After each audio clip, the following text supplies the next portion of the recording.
o Alexandre de Moraes, por várias medidas que ele toma, pelas precipitações dele, ele está correndo o risco, atenção, ele corre o risco de se transformar no Bolsonaro da justiça eleitoral.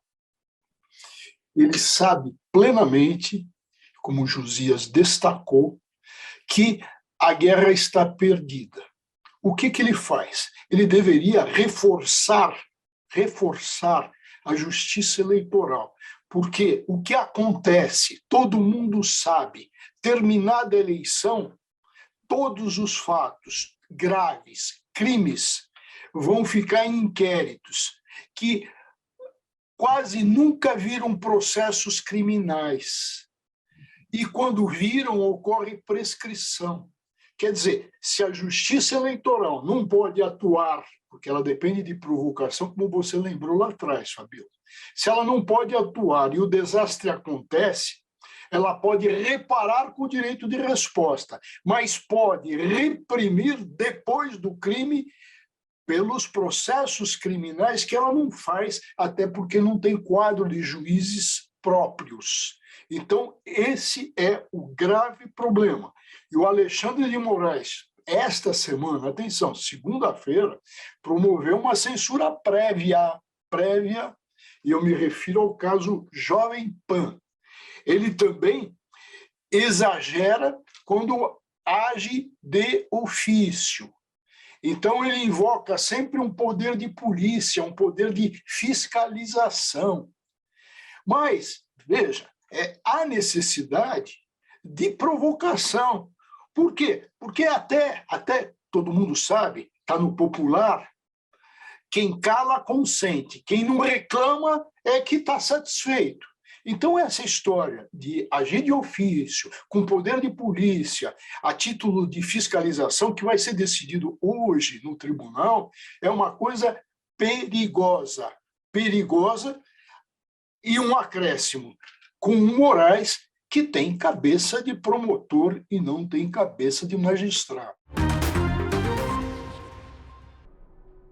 A única certeza que nós temos hoje, Fabíola, é de que haverá sim um terceiro turno. E não importa qual seja o resultado.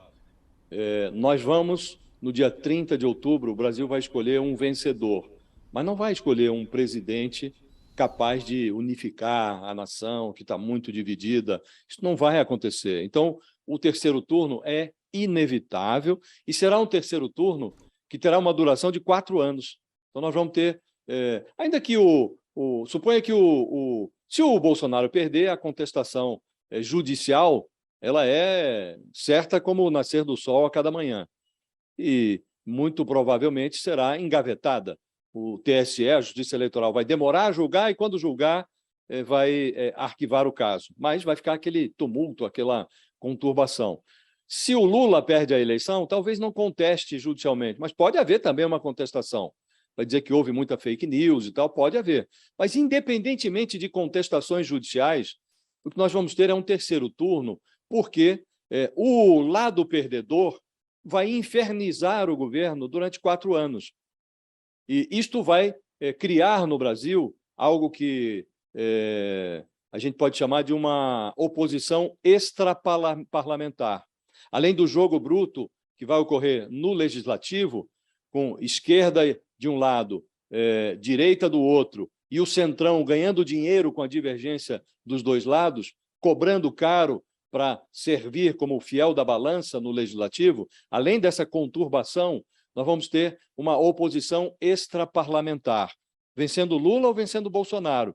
O pedaço da sociedade que foi derrotado fará oposição fora do Legislativo. Essa oposição ocorrerá em toda parte, em entidades sociais, nas igrejas, mas haverá, sim, uma oposição extraparlamentar. Então, Fabíola, teremos um terceiro turno, o terceiro turno vai durar 4 anos e essa atmosfera de conturbação, ela ocorrerá, seja quem for o vitorioso.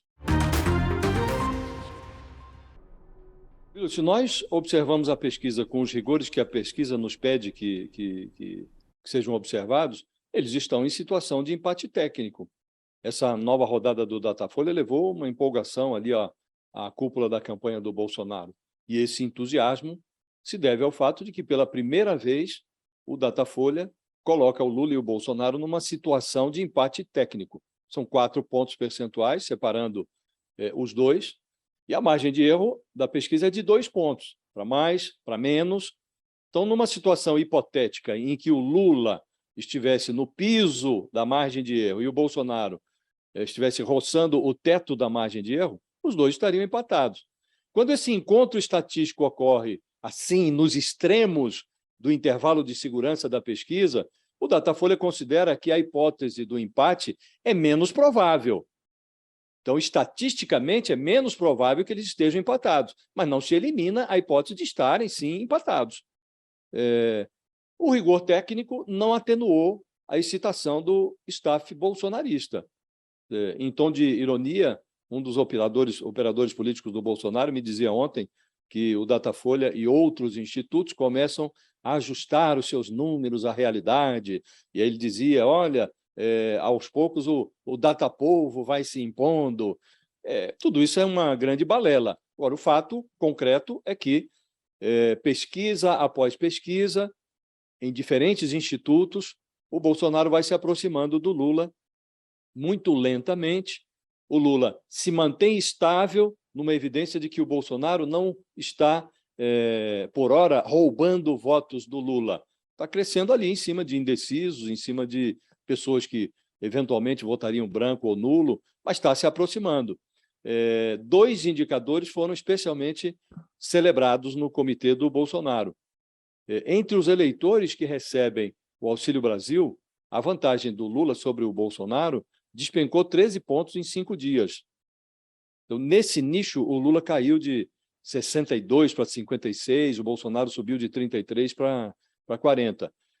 Além do benefício de R$600, o que há de diferente nesses últimos dias é a Caixa Econômica entrando na atmosfera de despejar dinheiro no bolso do eleitor pobre. O outro dado que o comitê do Bolsonaro festejou muito é que, entre os evangélicos, o presidente oscilou 1 ponto para cima, bateu ali em 66%, se não me engano, e o Lula decresceu 3 pontos, estacionando em 28%. O pessoal do Bolsonaro viu nessa movimentação uma evidência de que o caso em que o presidente difamou adolescentes venezuelanas não afetou essa sua pose de cristão, de bom moço. Então, nessa versão, a campanha teria conseguido atenuar o efeito eleitoral daquela frase abjeta do Bolsonaro, de que pintou um clima quando ele viu as meninas venezuelanas. Qual